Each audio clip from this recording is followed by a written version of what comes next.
Welcome to this episode of Awaken Your Inner Genius. I have my fellow panelists with us, John Bonsall, former president of the University of Science and Philosophy, and Karen Elkins, the editor of Science to Sage magazine. So we'll have our other panelists, Jim Porter and his wife. They'll be joining us hopefully in the future. Please keep both of them in your have heartfelt thoughts for them as they go through their own health challenges. And we'll have Ken Pearson, our other panelist, join us back next week when we start Unit 7. That is the plan, as he's recovered from hip replacement surgery. So before we dive in, we have an awesome program here tonight and some fun news to share with everybody.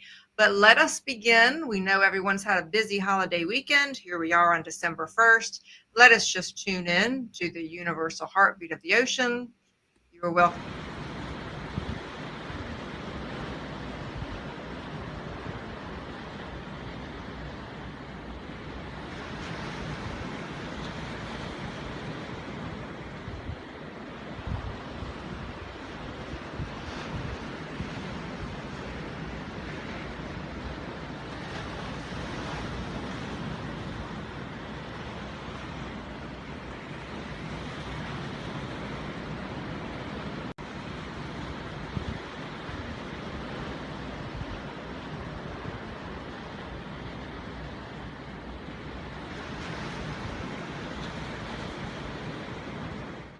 Love that is poured in together. And whether you are first time joining us or whether you've been with us the past 6 months, have complete confidence. Take away exactly what is needed. When you're ready, your eyes. Okay. So a very, very exciting times here these days. So we have some fun news before we dive into this particular lesson. We have just reached past the 500 subscriber mark. Can we just celebrate for a moment? I mean, this is awesome. We were so excited about that. So a gracious thank you to everyone with you. We are going to be starting off with one of our questions that we received earlier. So we're going to dive into that in just a moment.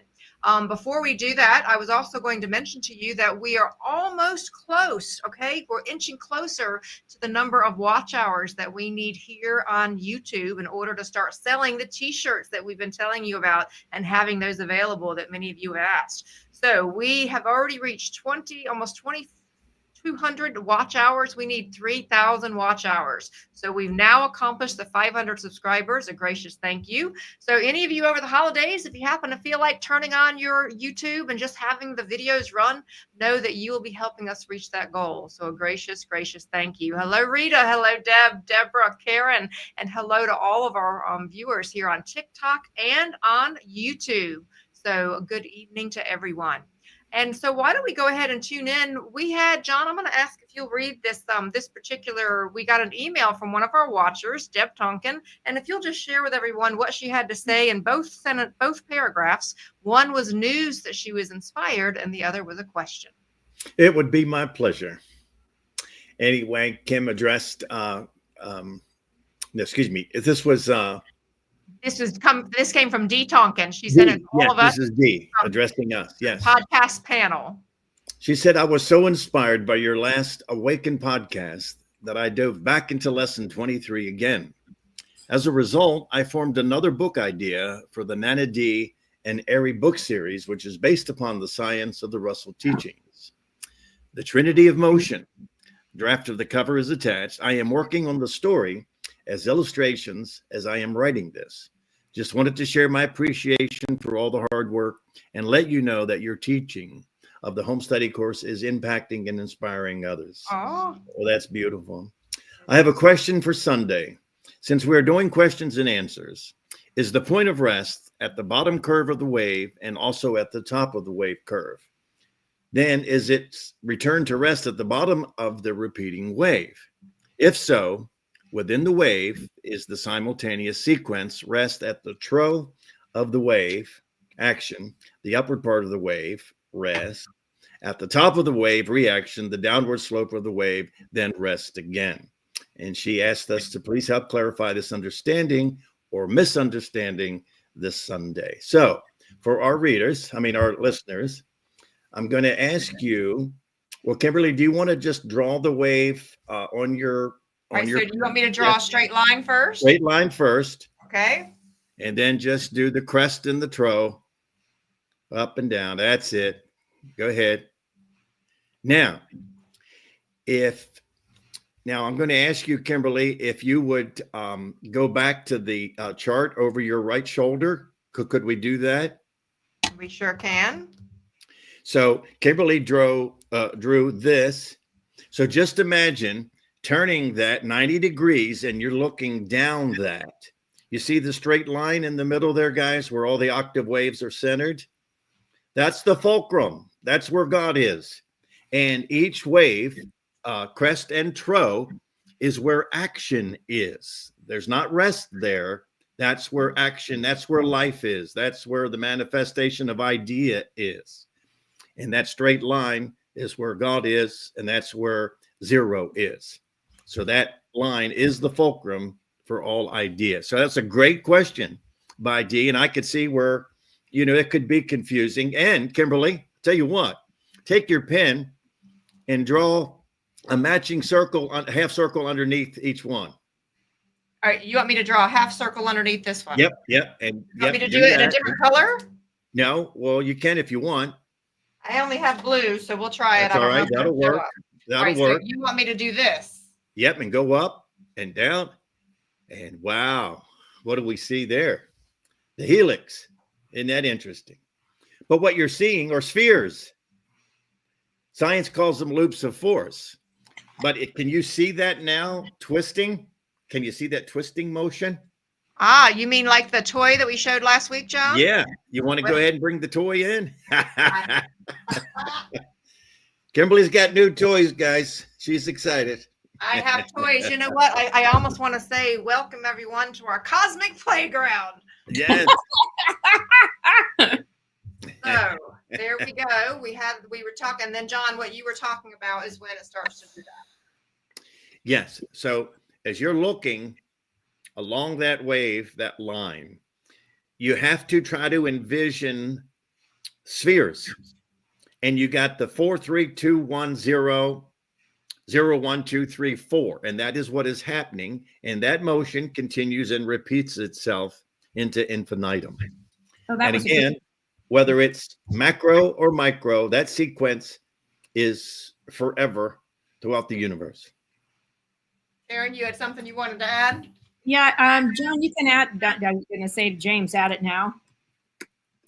Yeah, and it was trying to, with the way of imagining that each one of those is a torus field, and in the field, when you look at it, that's where it's turning it this way. You can see that's always in that motion, but it is in that still center point where the quietness is, no different than like a tornado. So when you look at the Walter Russell charts, there you see the outside waves, but also that flow. So it's in the center where you want to be. And then I showed that, so everybody usually sees a waveform, but you don't look at it as a cutaway. So if you look at it as a cutaway, it's the dead center where it's quiet.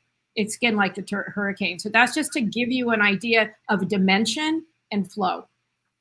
And so and that's exactly what Kimberly was showing. So that's just sort of a way of looking at it. So what you will find here is your panel is doing all that they can. We would probably even do cartwheels if that would help you understand the Walter Russell teachings, just about. Okay. So here we go to the panel. Why don't we go ahead? We are now here at the end of Unit 6. And we are in lesson 24, which is the Q&A. So for those of you that are new, joining us for the first time, we want to say a gracious thank you. Welcome to the channel.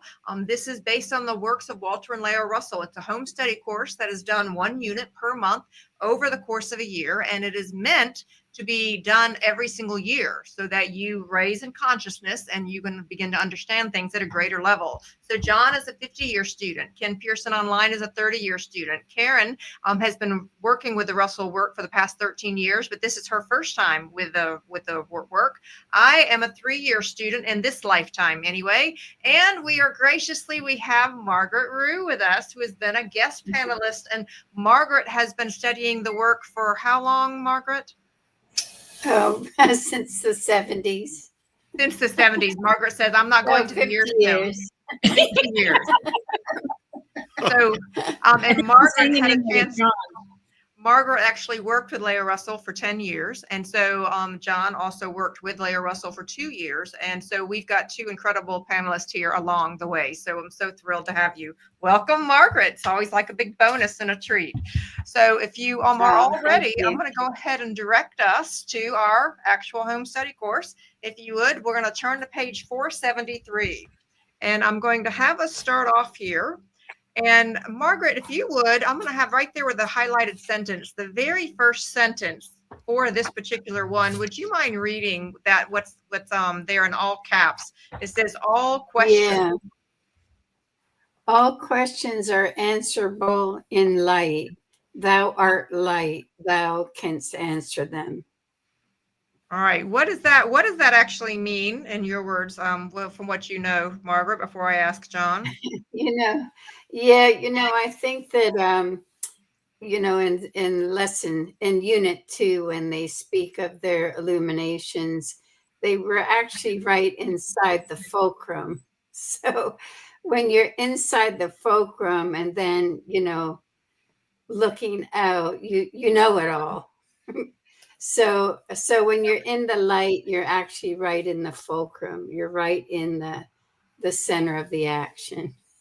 And it's really stillness. It's stillness. Stillness. Okay. So yes, Yeah. Karen. And in my working at things of late, as I'm studying this whole sort of Q&A actually refers a lot to the idea of water. And since I'm working on a book on water, when you realize water is made of hydrogen and oxygen, it means it carries the full range of oxygen. It means it carries the full range of light. And since we're 99.9% light at a molecular level, everything is available to you when you get still. And so there's that full range in there. And we are light. We are light beings, come in like the rainbow on that spectrum that John talks about, that we just showed us. That's my thought, is since we are already made of it, we're already tapped into it, we're already one with it. All right, I love that. So John, I'm going to ask you if you would please go to the sentence that starred there, because it talks about complete knowledge. Yes, this is very important. I was going to emphasize this. Complete knowledge or omniscience centers your consciousness, but the unfolding awareness is a process which is measured by the intensity of your desire. So you are light, and your awareness of you being light and being the same light as the creator, it will grow, right? Like going from a 5-watt bulb to, a 500-watt bulb. There will be a process along the way. So allow yourself, to experience that. But there's a beautiful quote. Leo used to repeat this, and Margaret will love this too, is that when you have God as your teacher, you need no earthly teachers. All right. And I mean, just think of the knowledge that God gave Walter and Leo Russell, right, to give to man, which is 1,000 years ahead of its time. And here we are 100 years later, we're trying to, re-give it to the world again, and we'll do our best. So, but that's a tough challenge for everyone, Kimberly, is to acknowledge that they are light and same, and I and my Father are one. So let's pause for a minute. We have almost 100 new subscribers just in the past week. So this is very, very exciting. And so for those of you, if you would, John and Margaret, share with people just in a nutshell, what is the home study course and why is it so important? Why would we have our folks on TikTok that are scrolling through TikTok right now and saying, what am I going to watch? What am I going to watch? Why would they watch this and tap into the home study course? So I'm going to start with Margaret, and then I'm going to come to John. One sentence, and then I'll go to Karen. Well, Leo always said that, the great challenge in life is to try and understand why we're here and what our purpose is. And the home study course actually gives you that roadmap, because a lot of people don't really know why they're on earth. They might have desires, they might want to create, but they don't have the big picture. And so the home study course gives you the big picture, and it gives it to you step by step. And everybody ponders all of these life's questions. I don't know anybody that doesn't, you know. And so it's just nice to know that the Russells left a roadmap for us. They did. I love that. John? The home study course, you know what is the least known science of all sciences? What Is the that? science of man. Mm. And that is the home study course, the science of man, the science of the cosmos. So if you want to grow, if you want to be enlightened, if you want to have those questions to be answered that you've had within you forever, stick with us, and they're going to be answered for you as we move along. I love that. I love that. Karen, one sentence description of the home study course, then I'm going to add mine before we continue. I just to add on, there's a different fraction, is that faith doesn't make things grow, but your knowledge of how natural law works is great. And that's what this course gives you. Okay. I love all the perspectives. And what I would say about the home study course is it helps you turn your light on. 4 words. Turn your light on, which I think is incredibly powerful. So let's dive in again, shall we? At the bottom here of 473, it says this. It says, let us remind you that when you search for the answer to anything which confuses you, search for it in cause and never in effect. So John, explain that right quick before we go on to that next paragraph and talk about balance. Cause Right. Because it's like traditional medicine. You know, they treat the cause, but they never treat the effect. All right. So cause. So once you know the cause of any, or you tell me that they treat the cause or they treat the effect. the effect, I'm sorry. Yeah. They treat the effect because most of the time they don't know what the cause is, but they treat the Right. effect and not Right. the cause. So Okay. an effect is like the kaleidoscope, right? The more you turn it, the more variations that you see. I need a kaleidoscope here. So effect can be, you know, the multiplicity of effect, you know, is endless. All right. Okay. But what the Russells are saying to short circuit that journey, if you know the cause of all things, now you got it. Now you're there. Now you can address whatever it is, an illness or a troubling business or a relationship. And I will tell you, having taught this issue of cause and effect in my world of corporate systems thinking, we humans have a very difficult time of connecting these kinds of things, understanding this whole issue of cause and effect. So I think the Russells do a powerful job of connecting this. Let's go to Deborah's comment right quick in the chat box. And we're so glad to hear from some of you. Please tune in. Feel free to place a link. So Deborah says, hi, in the stillness, science and spirituality Become one. become one. Thank you very, very much. And we also have a comment here from Rebecca. Rebecca's tuning in and says, would like to think the study of man and woman. So when you were talking about the study of the science of man, love that. Well, when All right. when we say the study of man, you know, it's not man, it's the inclusivity of the idea of mankind, Mankind. man Yes. and woman. We don't really speak in like that, but I appreciate her giving us a heads up on that. Thank you. Well, and earlier in the home study course, we've actually, Walter and Leo brought up the fact that they wish there was another way to be able to say it. So let's keep going. And it says 474. I'm going to ask John if he'll read that first highlighted sentence where it says balance is the key. Balance is the key to the answer or the solution for any problem whatsoever which arises from an interchange between the two opposite extensions of the zero balance. All right. So explain that just a little bit, John, as we continue. Balance. You know, it's funny, even though I'm not an astrologer, an astrologist, and I don't, get into astrology thing, but I am a Libra. And, our sign is the scales. And so that's my whole life is balance. And Leo, I got to tell you, if there was one word that I could give our audience that Leo gave to me to simplify your life, is to seek balance in all things. So whether you're decorating, whether you're, driving or creating something, keep that in mind, because if it's out of balance, you'll recognize it. Yeah, well, so John, Ken and I are moving into a place and on the mountains, and John was helping me the other day, and he makes everything in decorating balance, and I never did. So I'm beginning to think that must have been my problem for my entire life, John. Okay, that must have been. I did not understand the notion of balance. We'll have to just see. Okay, so for all of you that are tuning in here, let's go ahead and go around to this where it says the circle of the highlight. It says before you ask anybody to answer a question for you, it will be of greater benefit to you if you would first meditate upon it after first desiring to know the answer from within yourself. You will grow mentally stronger that way. So I wanted to ask John and Margaret if you would just comment on that, because even though we are lovingly going through the home study course, the course was based on the fact that deep down, when you meditate, you will find the answer with your creator. Margaret? Yeah, I think that a really nice trick is if you have something that's troubling you, if you kind of write it onto your heart right before you go to bed. And what you'll find is in the stillness, it might happen in the middle of the night. You might wake up knowing, oh my God, I know what to do. Or it may be the morning time you'll wake up. So in other words, you're kind of asking for guidance deep within yourself.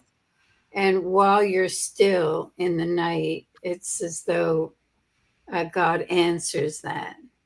So Okay. it comes from out of the blue. Out So of the blue. If there is something troubling you, just come right out and ask for guidance, and it'll come. All right, John? So I'll build on Margaret's response there. You know how our buddy Ken, he loves his three omnis. Yes. There he is. All right, get him, boy. Yeah, I do, pal. Let's see what All you right. got to say about that. All right. So in regard to the paragraph, what they're referencing is that you are an omniscient being, which means you know all things, but you have to allow yourself to accept that. And like Margaret said, find a little spot of peace and quiet, meditate upon it, and the answer will come to you in the measure of your desire. Okay, so I'm going to dive into this. The first question from this particular lesson here, and the question starts on the bottom of 474, and it says, this was a student question that was sent to Walter and Leo. I am deeply confused regarding my own individual soul and what you term as the universal soul. If my individual soul, which I assume I have as part of the universal soul, as one drop of water is part of the ocean, how can it still be my individual soul for reincarnating as such when it loses its identity in the universal soul, as the drop of water loses its identity when put back into the ocean? Okay, big answer here. Big answer. So I'm glad the Russells are answering it. I know.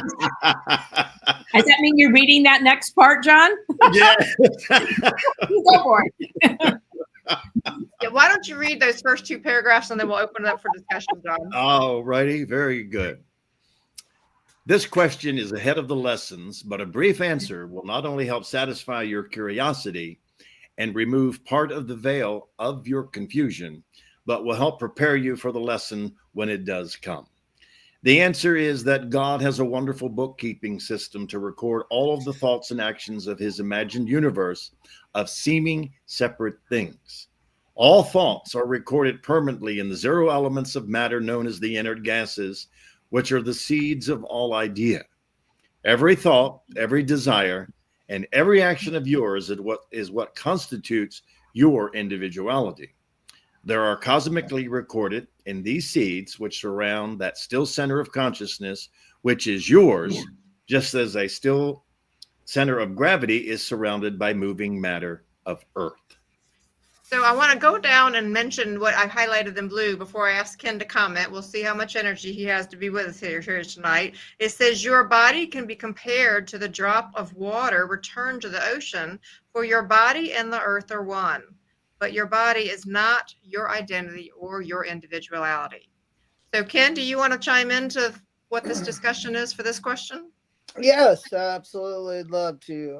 If you think about a drop of water, and you think about what happens to it when it's removed. Let's put it in a cup, and then you stick that cup out in your backyard, right? And it's sunny, and you come back an hour later and the drop is gone.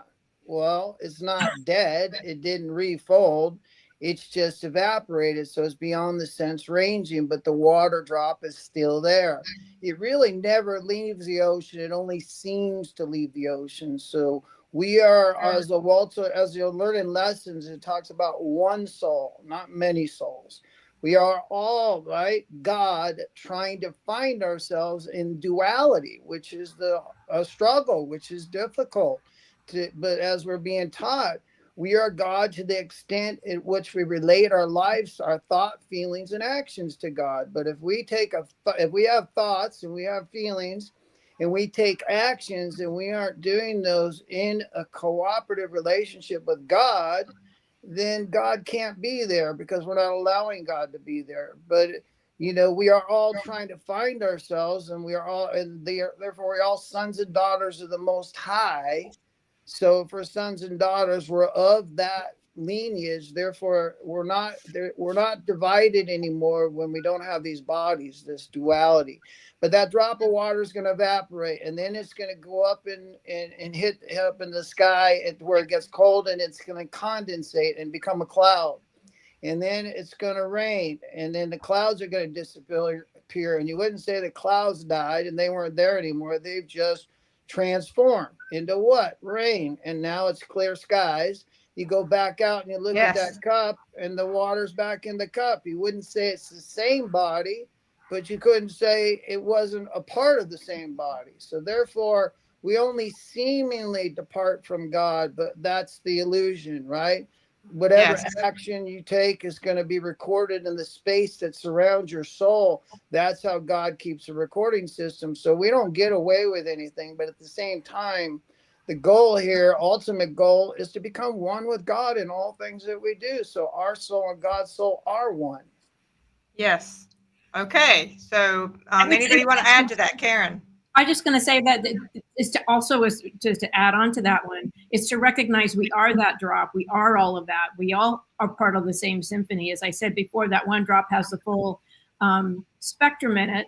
And when I found the images between this thing called the Babbitt atom, which is shaped like a heart, which is somebody thinking that's the periodic table, it overlays perfectly with Walter Russell's. It overlays perfectly with how the heart pumps.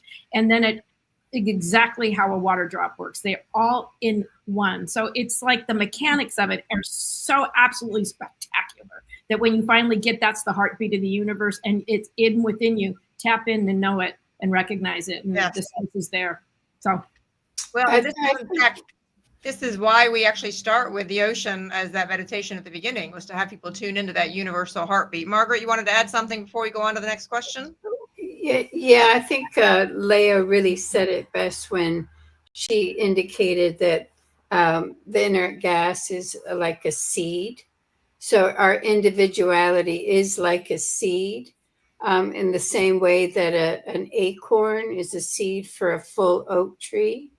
Now, the actual oak tree, the idea of the oak tree is in the seed, but the acorn is still of the earth.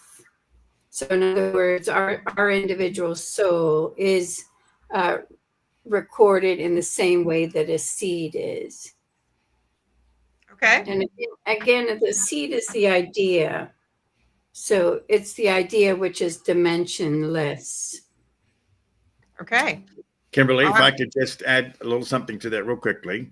So just imagine everyone having their own CD, and every thought, every action that you've ever had since your beginning is recorded on that CD, which is housed in an inert gas. And that's God's storage system. All right. So every time you incarnate, that CD comes up, you put it in, and you start playing it. And off you go again. And every thought you had and every action you'll have in that lifetime is recorded in your own private CD, and it goes into infinitum. Okay, there you go. Let's keep going then. For all of you that are joining in, Rebecca says this in the comment, and please feel free to invite other people on other channels to join us here this evening. Rebecca says this. She said earlier when you were talking, Margaret, so true, Margaret. Then if you would read that for me, Karen. Oh, I'm sorry, where? Can you read Rebecca's comment for me, please? Oh, yeah, that's what I was reading. So true. Margaret's doing a lot lately for awakening to answers. Any guidance many nights, so you keep a paper and pencil near. Yes. Yeah, so I do. What you were saying is going to stillness that Margaret said, go into the evening, and then Rebecca, that's spot on. Absolutely love that. And we've got some other comments here. So let's go ahead and jump down to 4676. Next question that they came up with was this. The student that they put this in here was highlighted. If you would, John, read the question and highlighted yellow. Yes. Please define what you mean by mind, self, and mind, self, consciousness, and cosmic consciousness, intellect, intelligence, and light. All right, who wants to dive into that? Are we going to read the answer, or is someone going to brave through that? Well, if we want to maintain credibility, we better read the answer. Yeah, that's that. Now you're thinking. All right. So, Ken, are you up to reading that first paragraph? Sure.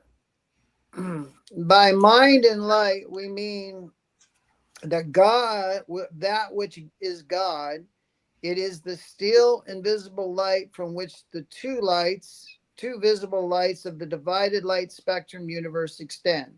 The two lights of motion are the same, for they are waves. When the direction of motion is towards a compressed center of gravity, however, the light increases in intensity from the blackness of space to the incandescence and decreases in intensity as gravity expands. Okay, so John, why don't you go into the next paragraph, because I'd like to get us through this whole answer before we discuss it. Right. When the direction of light is outward from incandescence towards space, its luminosity lowers gradually to the blackness of space. Putting it more simply, we might say that there is but one visible light, which is divided to appear to be two visible lights. The invisible light is black to the senses, and the two visible lights are luminous to the senses. Okay, so consciousness means the same as light and mind. Notice that the L and M are both capitalized, light and mind, but its connotations suggest awareness or cognizance of itself. Cosmic consciousness means an awareness of the cosmos or creation and its processes and purposes. All right, that's a pretty big sentence. And Margaret, if you would, finish us up with that last sentence before we discuss. Intelligence is knowing. God is the great intelligence, which is all-knowing. Any man's intellect is the measure of his awareness of God in him, which means the measure of his knowing. Okay, who wants to dive into ask and comment? And for anybody listening, please feel free to place things in the chat box. All those on Facebook, on YouTube, on Instagram, on TikTok, go ahead and give us your comments, your questions. On the panelists, who wants to dive into it? To me, I really found it very powerful when it said cosmic consciousness means an awareness of the cosmos or creation and its processes and purposes. Can we just say how profound that is, John? Yes. You know, I was thinking of this exact scenario here today, and actually many times over. And, you know, with AI, all right, now think about what AI is. So all that man has acquired in regard to knowledge and statistics and facts and happenings and history and everything is gathered as AI. All right. So if you wanted to think of your creator as AI, all right, you could do that in a way. But AI has no ability to think, and it has no ability to desire anything. So without thinking and without desiring, it can't manifest anything. All it can do is, like the kaleidoscope, just take effect and just pull it together and mix match it and try to have some kind of, you know, structure to it. Well, what if you did think of AI differently? We could just consider it all-knowing intelligence. I mean, let's just be honest. If we think about it as all knowing, No, Ken, it's not all knowing. it's not all knowing. No, Intelligence? because AI is just simply I what wasn't is. saying AI was intelligence. I was saying for our purposes. Talking Oh, I about beg your God, pardon. John. Our Talking I purpose. about beg your God. pardon. I'm sorry. Yeah. Yes. Yeah. No. I'm not giving that much credit to AI, John. Ken, you want to comment, and then I'll ask Margaret, and we'll go on to the next question. Yeah, I mean, it's I think it's really trying to help people to understand what we're trying to figure out. What's the difference between thinking and being tapped into cosmic consciousness and acting from there?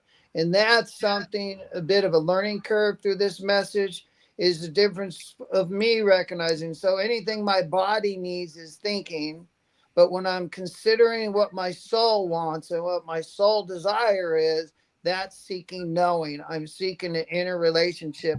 There is an application. We call it mindfulness, is a word a lot of people misuse all the time, which is right now to have God with me on this podcast, because I don't have to wait to ask God to come. I'm already coming with God.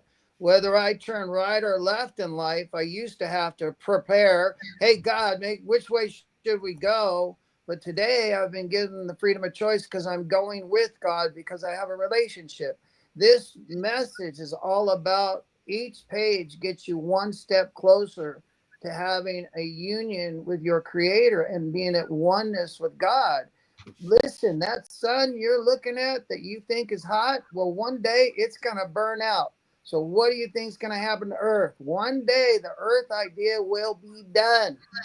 And thus the man-woman idea will be done. And we're taught in these lessons is the supreme goal is for man-woman to reach Christ consciousness. As Christ said, the works I do are nothing to the works ye shall do. That is the supreme goal. That is what's termed cosmic consciousness. When we're one with God, because we invited God into our thoughts, into this moment to be with me, guide me as I listen, help me hear what you'd have me hear or say what you'd have me say. So it's not coming from self, from little self. It's coming from big self, right. the cosmic self. All right. Anything you want to add to that, Margaret, before I go to the next question? No, I think our senses are the big battle, I mean, the world looks confusing, but I think when you come right back to the Russell's teaching, it's about balance. Like if there's ever kind of trouble in your life or trouble in relationships, it's usually going to be because something is out of balance. Out of balance. So you have to just simply figure out how to bring it back into balance. Otherwise, there'll be ills, a lot of difficulties in life. So you have to continually rebalance whatever it is that's ailing you. So we have a question from Karen in the chat box, and I have a very big answer to this question, but I'm going to ask our seasoned Russell students to answer it first. So Karen's question will come up, and she says this. She says, does the earth have consciousness? Can consciousness be individual? So I'll give John a shot, Margaret, and then I have a big answer to this one. No, the earth does not have consciousness. The only thing that has consciousness is the idea of man. And that's it. All right, we'll debate that. John, what is your answer, Margaret? Yeah, well, I would agree with John that the earth does not have consciousness. I mean, I think some animal life might have a little inkling, but really man is supreme as far as looking inward. And the Russells in their earlier lessons spoke of the dawn of consciousness. And it only arrived maybe 5,000 years ago. And we're still in an infant stage when it comes to our total man in the mass unfolding. We're still at our infancy. So I will lovingly and respectfully disagree with the two of them. So I at a deep soul level, know that the earth has consciousness. I have been able to tap into consciousness on many levels in this journey. And so I absolutely respect the answers of the longtime Russellian students and honor that. But there is a soul knowing that I have. And also I understand that when I work with any different entities and organizations, that all things that end up coming together with intention end up birthing into a consciousness. So our creations take on consciousness. So I, at a heart level, know that the earth has consciousness. So Karen, you'll have to come up with your own answer and go into meditation. The one who asked us the question, Karen, not Karen Elkins. I was agreeing with you. Kimberly, I agree with you 100%. We're all made of the same stuff, and each stuff is animated. Each particle has a bit of information and how its geometry and things work. So I think all of the elements are actually dancing together and responding. So I actually agree with Kimberly. All right, Thus Ken? speaks the newer students. And consciousness denotes free will would be my answer to that. And what is it about the earth that has free will? Yeah, well, so here's the thing, folks, is that I'm going to, and as facilitator, I try to remain neutral in many of our conversations. And so who knows, I might receive a lot of emails like I've received sometimes after these shows of people who are mad at one thing or another that we've said. So I, at a deep soul level, just totally get simply it. at a I deep totally soul get it. level understand that we're going to have an understanding of this stuff at an even greater level. And so while I respect all of the Brazilian students that have studied this, I also believe that there's more coming. But I do believe out of all the works that are out there in the world, the Russell work is some of the most amazing work to help us go on to that level. So since we'll all lovingly agree to disagree, John has one more comment. He can't stand it before we go to the next question. So No passive aggressiveness there, pal. For something to have consciousness means that you have the ability to think and know. And anything that is physical, whether it's a damn rock, whether it's a tree, whether it's an animal, whatever. Man is the only thing in creation that is conscious. Conceive idea. Can conceive idea. There you have it. So the earth doesn't know that the earth is the earth. And it doesn't have a consciousness, and it doesn't now. But it does operate within universal law and natural science within how God has created and structured the universe. So that's all I'm going to say. I will still respectfully disagree, and I still love you. All right, next question, 478 on the bottom there. It says, the question says this, where I have the blue bracket. It says, you say when God decentrates, oh my goodness, I think I almost blew past our first break, you guys. I am so sorry. I blew right past our first break. I know. I've been holding it for 20 minutes now. Everyone, please forgive me. We got too into the conversation tonight. We do try to take a break at the 30-minute mark. I'm laughing so much. Enjoy your 3-minute break. We'll have a beautiful inspiration quote, and we'll return in 3.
All right, if you'll find your way back, if you're within earshot. I'm so sorry that we slipped right by that. That's what happens when you're having fun, and that is what we do, is in having cosmic fun. So before we dive into the question that's in 479, I do want to pull up the question from Western Flora. So John, I'm going to let you read this one and take a shot at answering it, because this one's a pretty big question here. It says, "Do you think?" Go ahead, John. Oh, do you think Walter named Tom Ion to spell mote ion as if read by a pendulum? I have no idea what the hell that means. All right, so I can't answer it. he's asking about motion. It's a play on the word motion is what the question was asked. So he was just taking a look at the letters and actually was tying into the pendulum of some of the things that we said before. So as John said, we have no answer to that, but Western Flora just wanted you to know that we saw the question there. So I want to encourage everybody to please keep asking questions. So let's go to 479. And the question I think is, there's a way to answer that question. okay. When you see a plane in the sky flying by, you see the metal form ripping through the air, but what you don't see is a vacuous space behind it that's equal in proportion to the force going forward is going backwards. So as it's happening, it's unhappening would be the best way, I think, to answer that question. All right, we'll try it. We'll try it. So question on 479 is this. Now, some of you might especially relate to this question, because I chuckled when I read it. It says, "Some parts of the day I find myself doing wonderful work. It goes fast and I feel sure of myself. At other times, however, I seem to lose my power and skill, and I make many mistakes which annoy me. Could you tell me what is the matter? Has it anything to do with inability to concentrate?" So John, why don't you pick a few things out of the answer there that you'd like to bring up for people for us to discuss? Well, let me read it quickly and then we will analyze it. And the Russells say, your trouble is not inability to concentrate, but inability to balance both swings of the pendulum of your thinking. When you're doing good work joyfully, and it is going fast with but few mistakes, it is because you are concentrating normally after a period of decentration or rest. When you start working in the morning, you will find a period of freshness, which will last for 2 or 3 hours of normal work routine. Staleness then sets in because you do not balance your concentrative effort. You want me to finish that? I would, because I think this is an important one and it has a great deal of practical application. And after you answer your comments, I'm going to ask Margaret to comment on how Leo reacts to this. Very good. If you open your thinking to a stopping point, expand it, stop thinking anything for just a few moments, you will find that you can go on for another period of 2 or 3 hours. And you can keep that up during a whole day or 8 or 10 hours if you take brief intervals of unwinding the tensity of your concentrated thinking. Just stop and look out of the window or off into the sky, or even a brief period, and your tenseness will unwind just like the unwinding of a watch spring. You know, I think our fellow friends south of the border with their siestas, they got it, man. This is no big secret to them. True. You know, it's action, reaction, rest. So the closer you are to an awareness of self, the longer you can hold that. All right. But then, like the Russells say, then you start losing your train of thought. All right. Then you allow fatigue to set in. All right. So the answer to that is you pause, concentrate a little bit, rest a little bit, and whatever it is that works for you, just staring out into the distance or a few moments of privacy. So whatever works for you. So that's the secret. Well, and John, what was Walter's premise about the way he did his work? And then I'm coming to Margaret. Well, Walter's secret to his success, one of the most prolific human beings in our history, is that every 2 hours, Walter Russell would venture into a new idea or a new thing. And then he could come back to that previous idea or a previous project with new enthusiasm and new energy. Okay. All right. And so, Margaret, you witnessed this firsthand, even with Leo. Right. And Leo always took moments of decentration. So she would spend several hours with people and then she would go upstairs. She had a favorite settee and she would decentrate, usually for 20 minutes. And then that gave her a fresh slate so she could work for another 2 hours, usually doing letters because she had a lot of questions that would come through the mail. But I think what's really telling in this response is that if you have a lot to accomplish in your workaday world, if you can do 2 hours of concentrative activity and then hold back a little, even if it's just for 10 minutes, and then work at something different for another 2 hours. It's like you're starting the day anew because you've got a new project, and then hold back for another 10, 20 minutes, and then start again on another project. So Okay. it's it's an excellent way to get more out in activity within a day's work. Karen? Yeah, just for me, when I work really hard, if I actually take a break and it gives God time to tell you what you've been missing. So yet he actually goes, oh, you haven't thought about that. Oh, okay. And so if you take a walk, you do something just your way, it allows for a space for him to talk to you, him or he, she, whatever, right?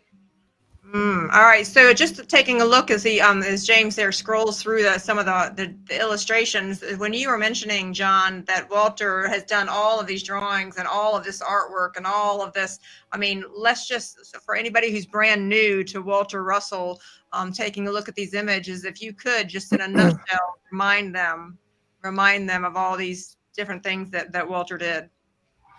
Well, these are just scientific drawings. Can you imagine his architecture and his paintings and his portraits and his book writings, less alone, the Homesteading Course and the Universal One, The Secret of Light, Atomic Suicide. Yes. Right?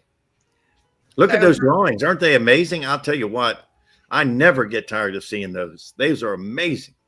I never do either. And I want to bring up something that was very powerful when I first walked into the museum is do you remember that Walter and Leo were at a time where television wasn't mainstream?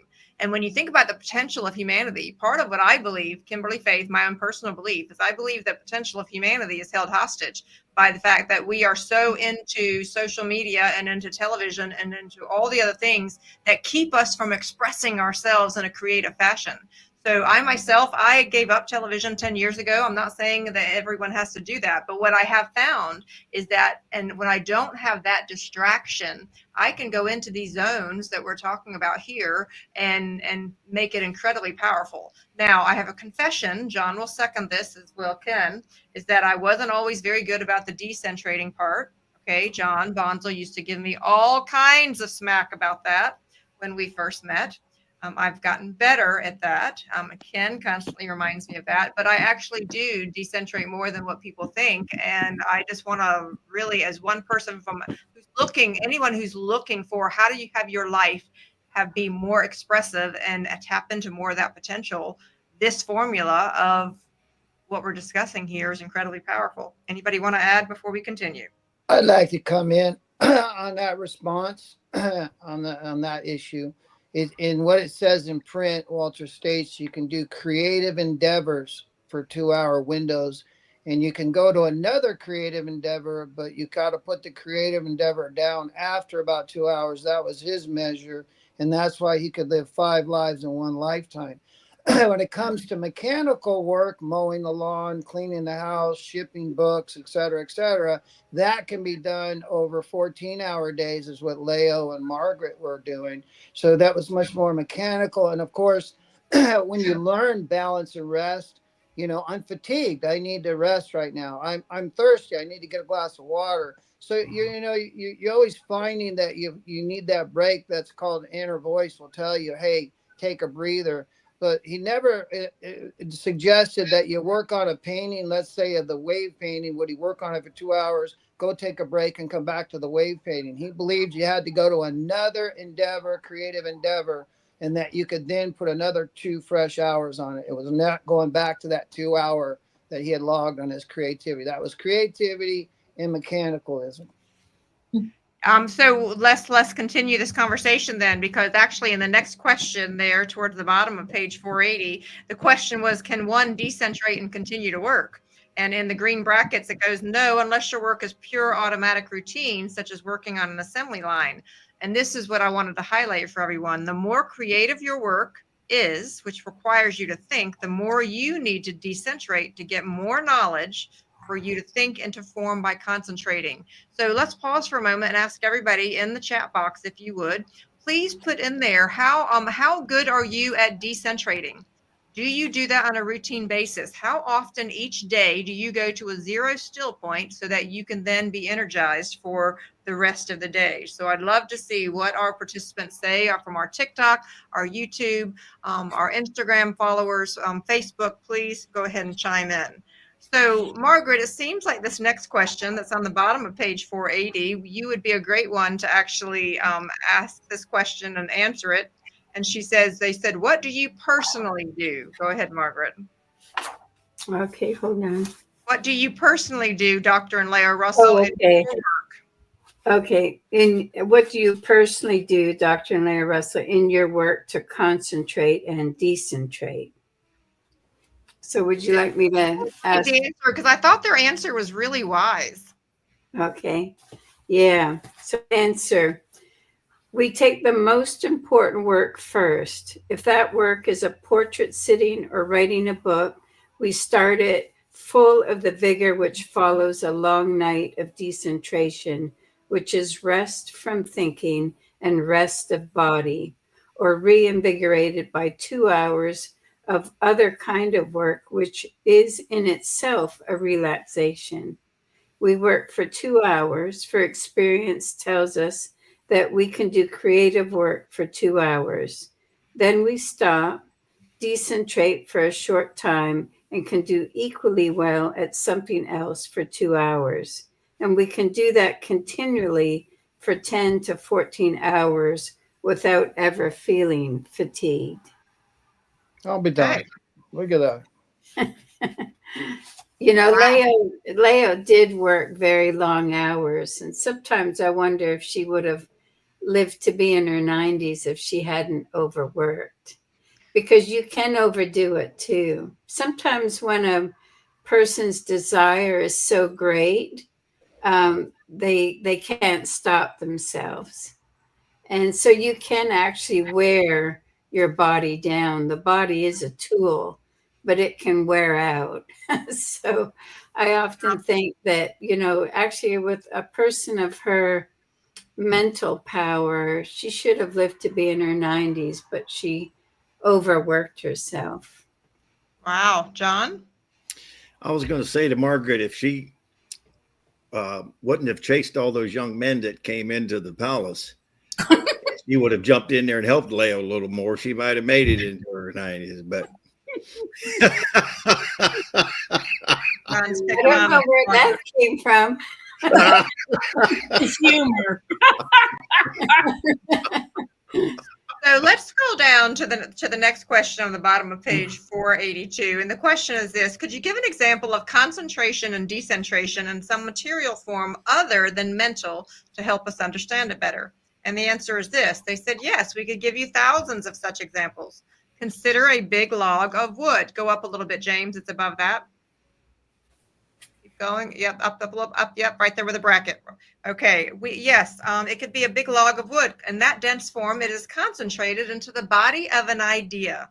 Put it in the fire and it decentrates to gases and smoke, and only the idea lives on, for the body disappears. Consider a bowl of water. It is concentrated. Stand it in the sun for a few hours and it disappears. It has decentrated. All right. So that's where we are. Now, John, the next question is this, though, but is that only compression and expansion? Are they the same effects? And John, what do they say? Yes. there you go. I was going to say, I don't even think I need to see the answer Yeah. to answer that one, but You know. But the Russells say exactly everything in nature is either concentrating or decentrating. Call it compression and expansion if you wish, for both are one, except for the fact that the connotation of the words makes it necessary to apply concentration and decentration to a mental effect in one's thinking, while compression and expansion are better words to use as applied to the same effect in an engine. You want me to continue through that? Well, you can explain it. And remember, we have our things here because the next question gets even deeper. So just know that the next question goes into generation and radiation.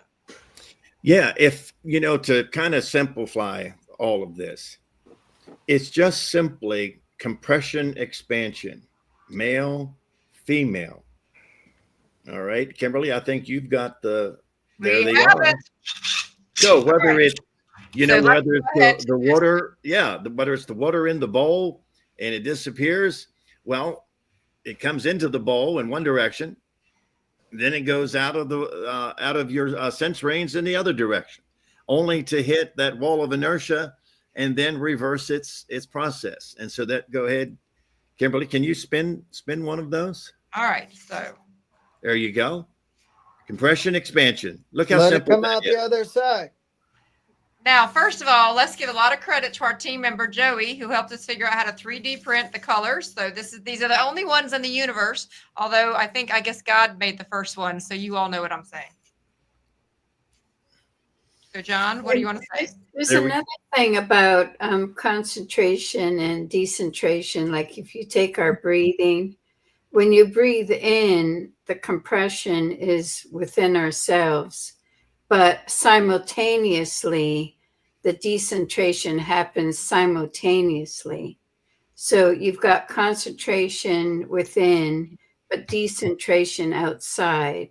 When you breathe out, you have decentration within ourselves, but compression outside of ourselves. So it's simultaneously voiding itself as it's occurring. Yes. Okay, Well, so let's go to a explain. couple of comments here. So Anne Marie says this when we asked about that question. She says, I do intervals, creative work projects, and then do something around the house. So there you go. I relate to this concept very, very well. So Anne Marie, you already intuitively had an understanding of this. Next comment from Karen says this one. She says, yes, I'm not as good at it. I overdo a lot. And now that I can see this miracle of balance, to rest and start again on something else. Okay. All right. So here we go.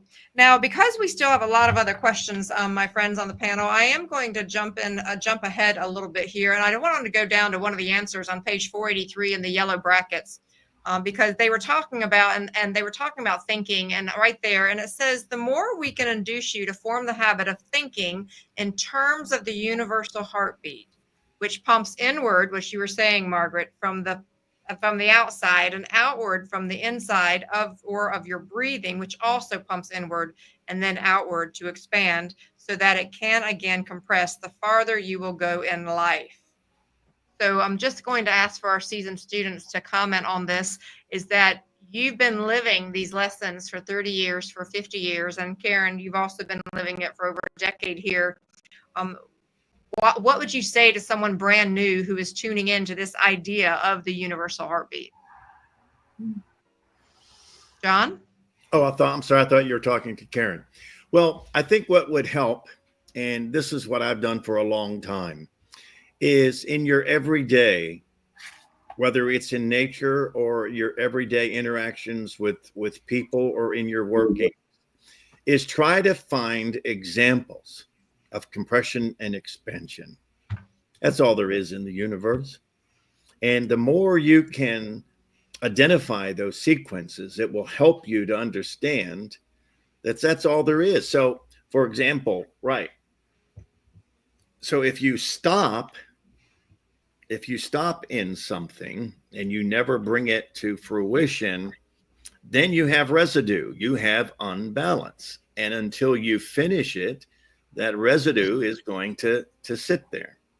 All right. So I think that word is what our lesson this evening has been all about through these questions and answers, is how to find balance, and how to find balance in all transactions. So again, I would refer our audience to just look out through the world and through nature and just find simple examples of that compression expansion, and it'll go a long way for them.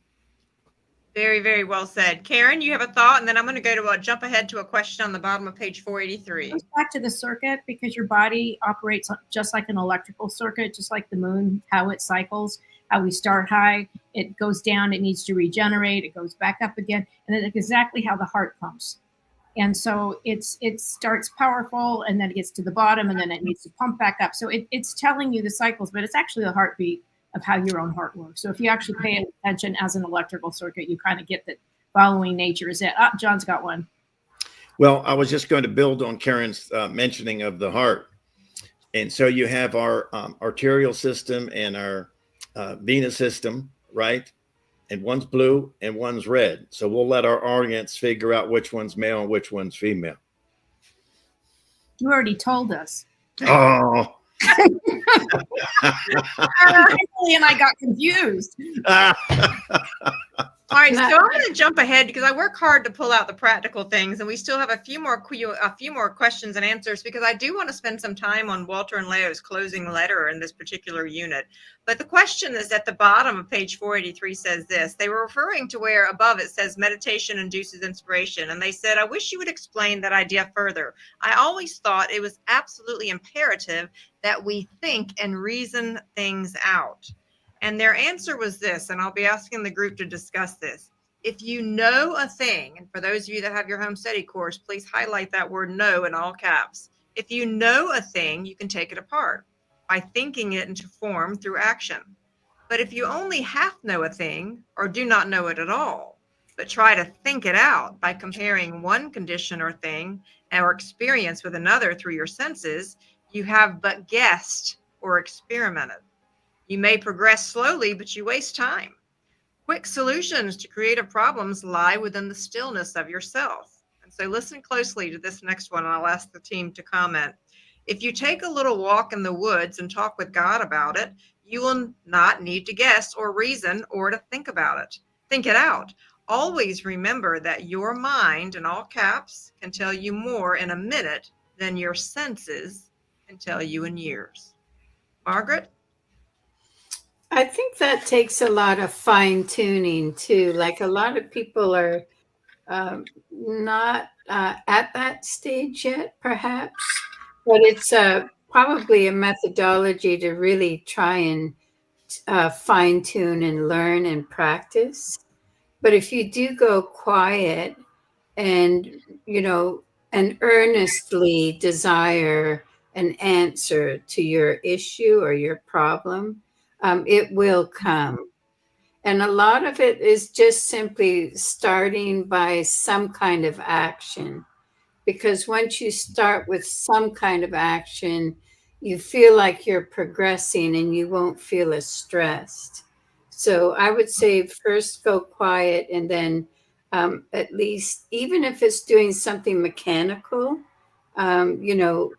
normal mechanical work, and always have that kind of written on your heart, and the answer will come. Maybe not right away. It might even take 2 or 3 days, but it will come.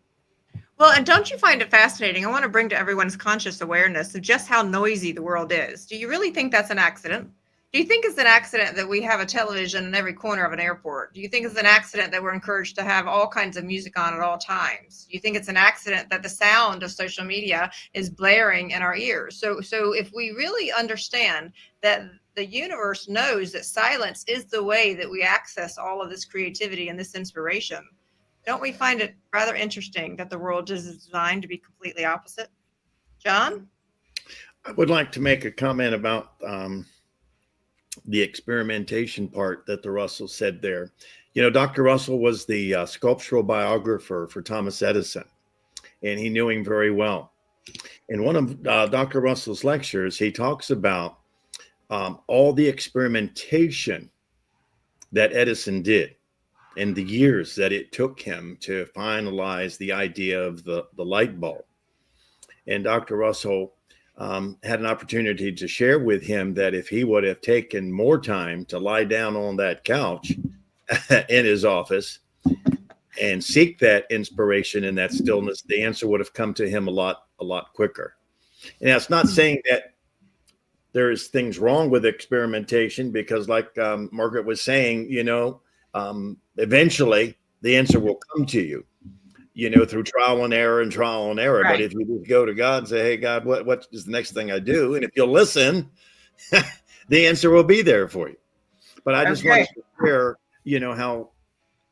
I love that story, John. Thank you so much for sharing that. I love that, and I think there's a lot of wisdom there. So we do have more to cover. It is time for our next break, since I know we're off kilter just a bit. When we return, I want to let the panel know we're going to quickly go through some of the next questions, and then we're going to talk about the letter at the end, because there's some really important elements. So everyone, enjoy your 3 minutes, decentrate to come back for more.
All right, if you're within earshot, if you'll find your way back.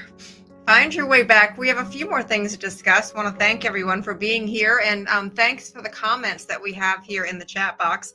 Because of time, I do want to skip down to the bottom of page 485, because the answer is so poetic, although we won't be able to do the whole answer. But in the highlighted sentence, it says this. The question, okay, on the bottom of page 485, keep going, keep going.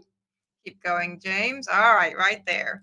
You speak of knowing the unreality of the material universe and knowing it to be an illusion. So, John, if you would, I know we could read the whole big section, but for right now, tonight's time, if you'll simply read to the bottom of that page, because this is from the Divine Iliad, and it is so incredibly poetic. You're on mute, John.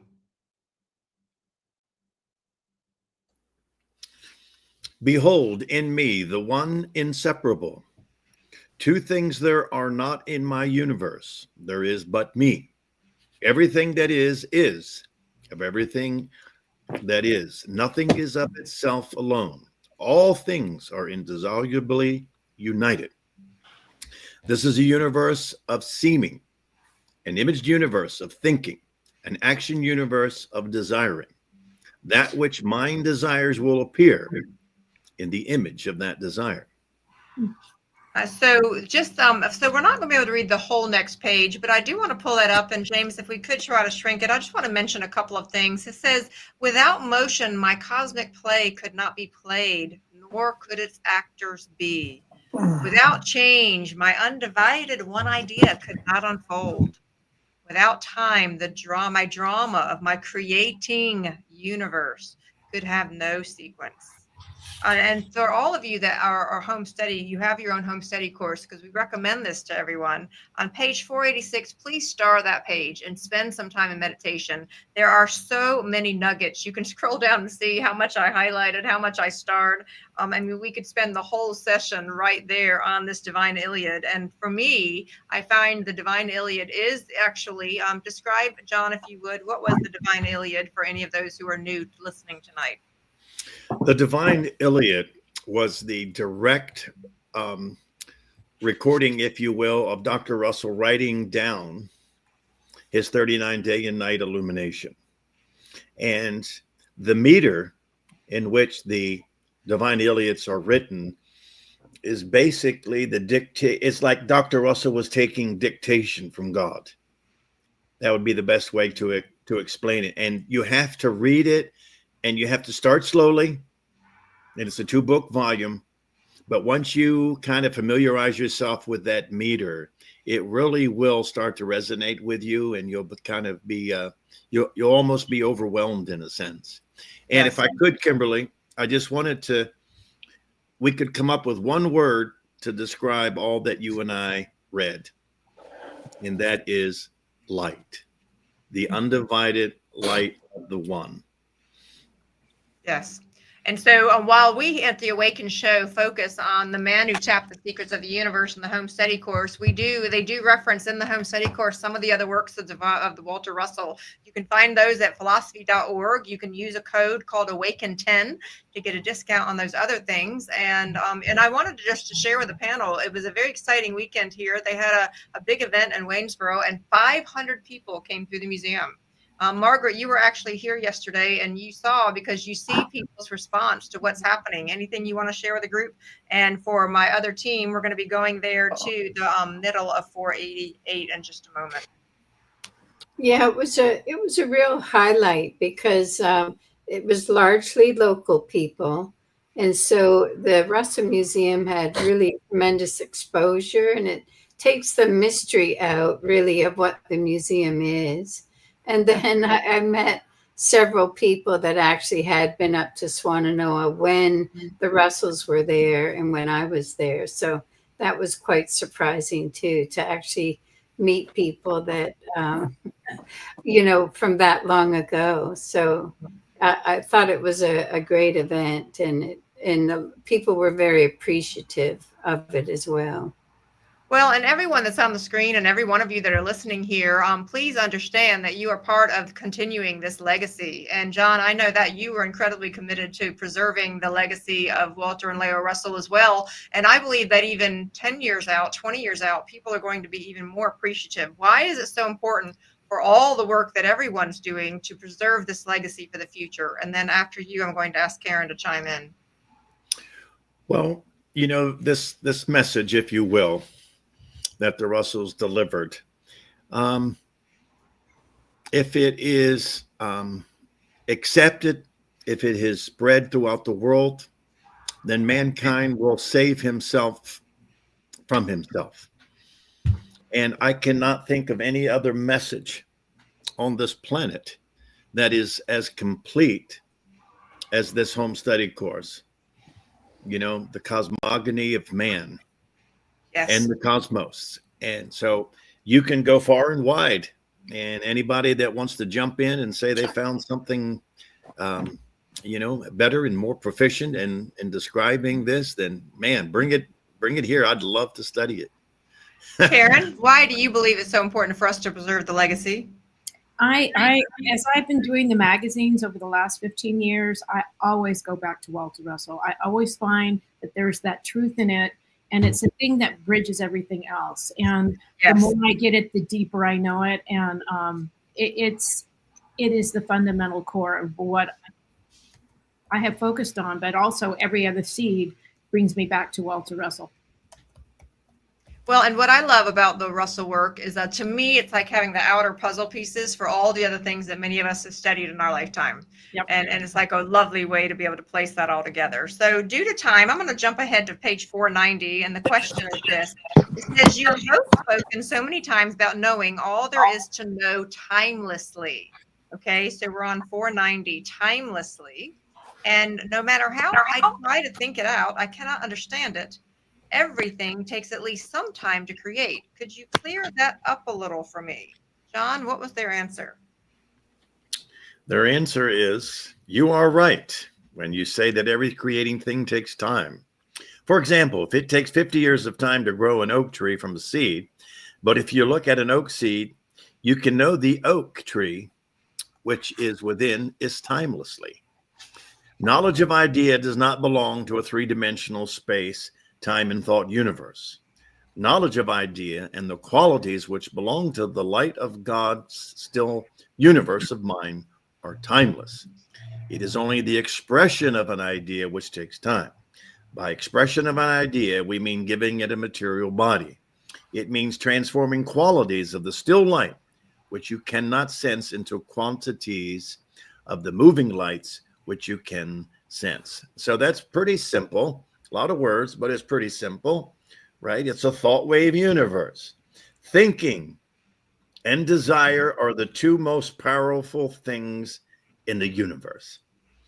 And once you can kind of allow yourself to accept that, you'll start seeing yourself start achieving things that you thought perhaps were impossible at one time.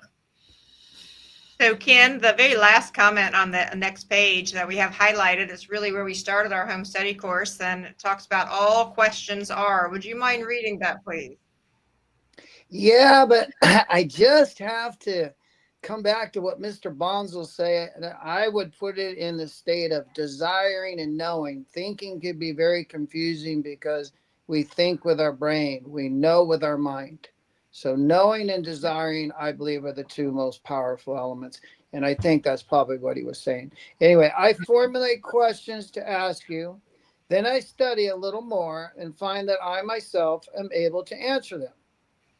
That is wonderful. And it is as it should be. For this home study course is not to add to your information, but to give you fundamental knowledge, which is not encyclopedia, but it is God's omniscience awakened in you. We therefore close this chapter as we began it by God's message to you, which says, all questions are answerable in the light. Thou art light, thou can answer them. And that's been relayed tonight. When you go to sleep, if you have an issue, ask for answers.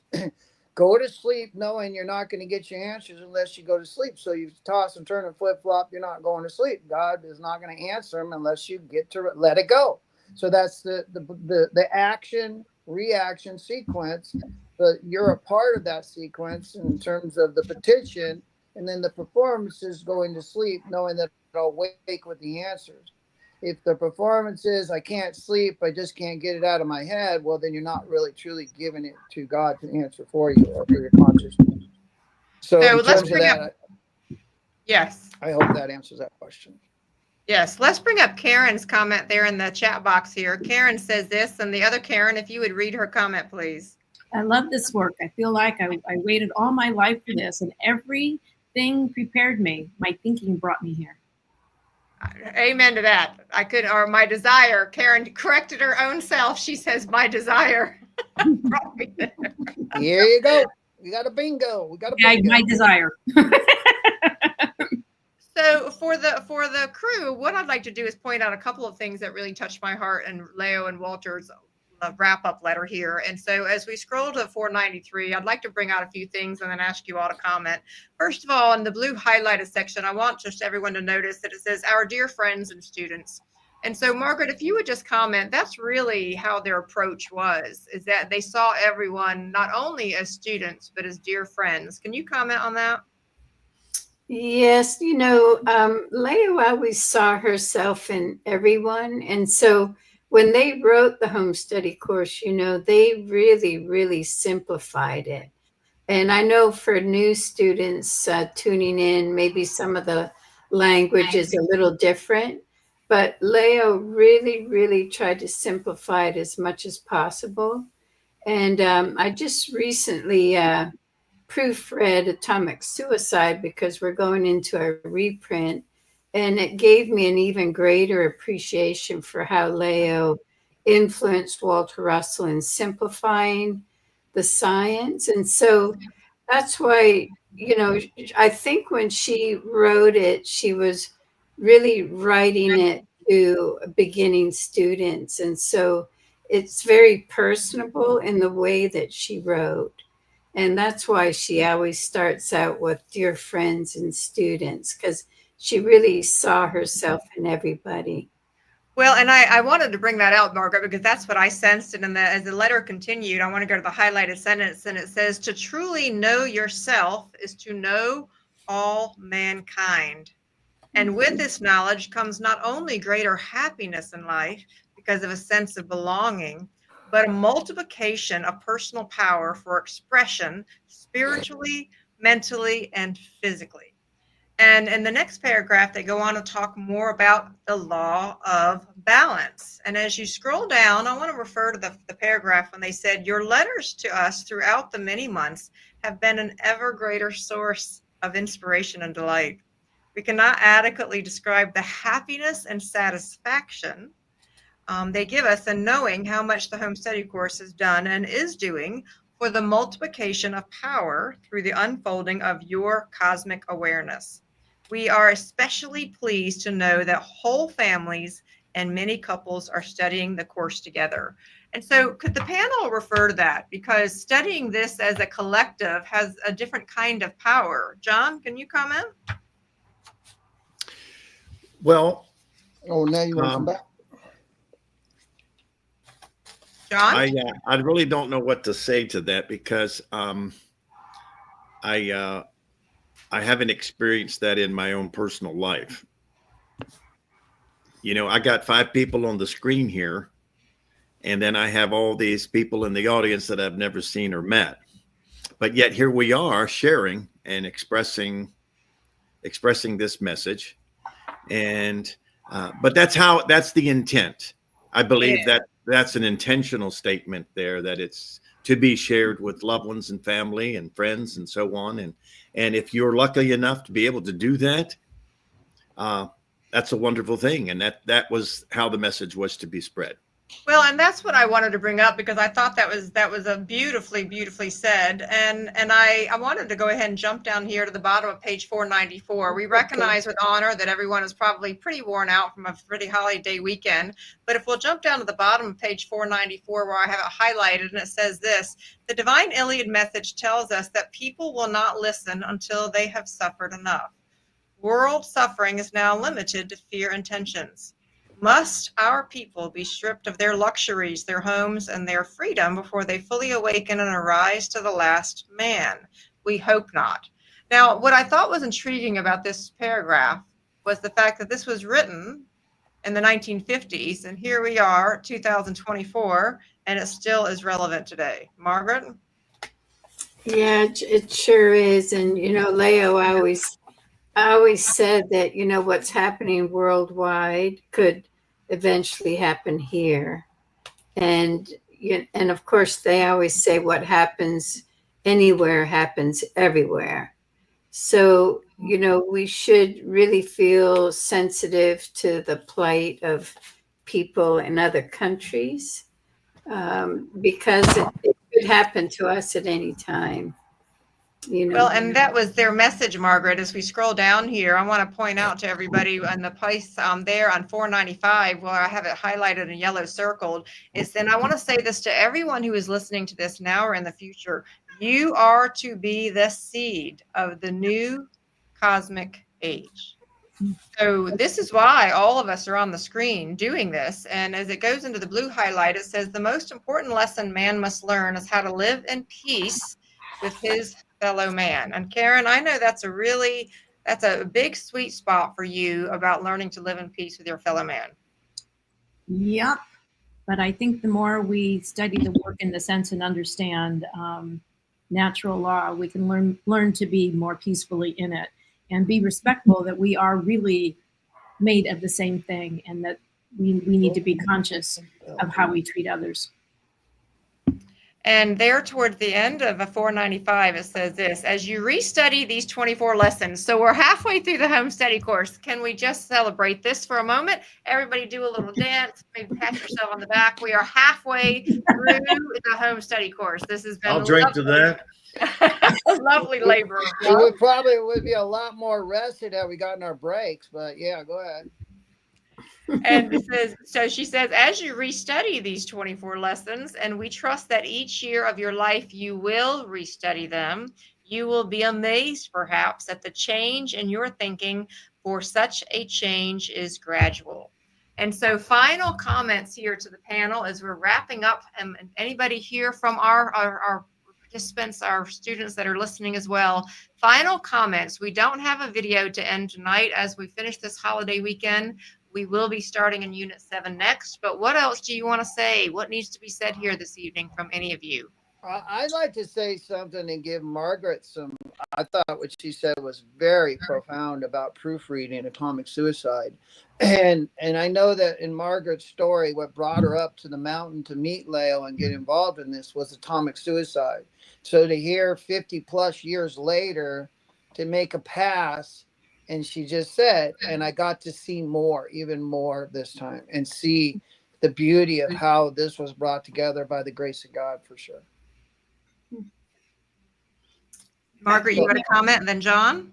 You know, what I was really grateful for yesterday is I'm realizing that people are really, really awakening, because I spoke with one lady, she's from Georgia, and she had visited her daughter who lives in Waynesboro.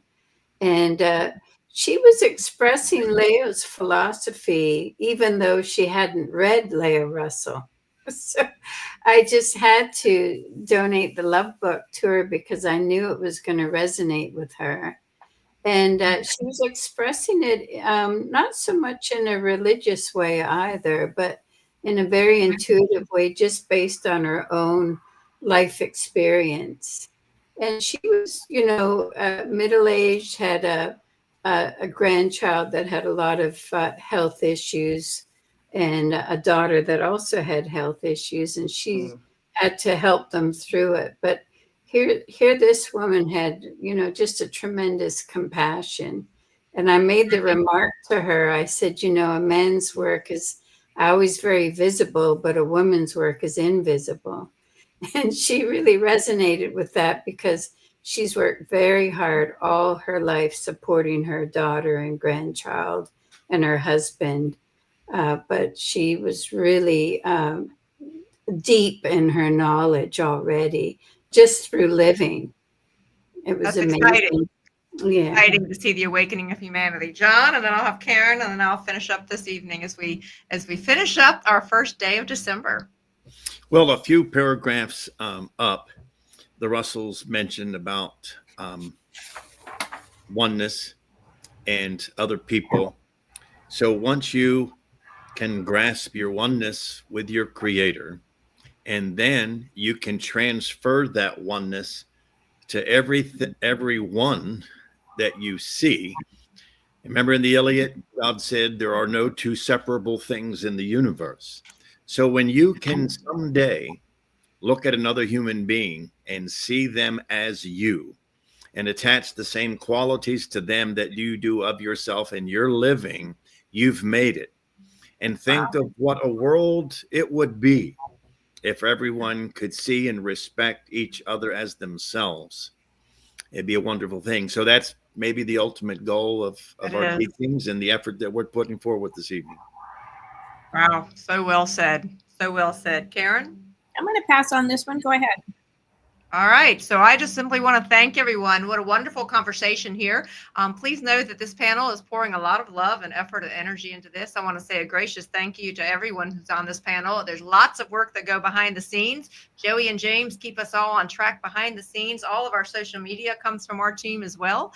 And just please know that here we are broadcasting from the Russell Museum. And I want to say a gracious thank you. It is such an honor to be on the journey with all of you. And I second what Margaret said, is that this is one of the most exciting times, I believe, in the history or the future of humanity, as we are awakening and watching a whole society move into cosmic consciousness. And wow, we cannot even imagine what's ahead. And so Anne-Marie says it best as we're wrapping up here. And she says this, Karen, if you would read it for us. Thank you so much. I enjoyed this evening's conversations. So a gracious thank you to you all. Have a wonderful week. Next week, we'll be starting on Unit 7. So we encourage everyone to still, if you can, get a copy of the home study course. We provide a link there below. And as you're tuning in, just know that this will be one of the most precious gifts that you have given to yourself and to the universe. So much love to you all. We won't say goodbye. We will say until next time.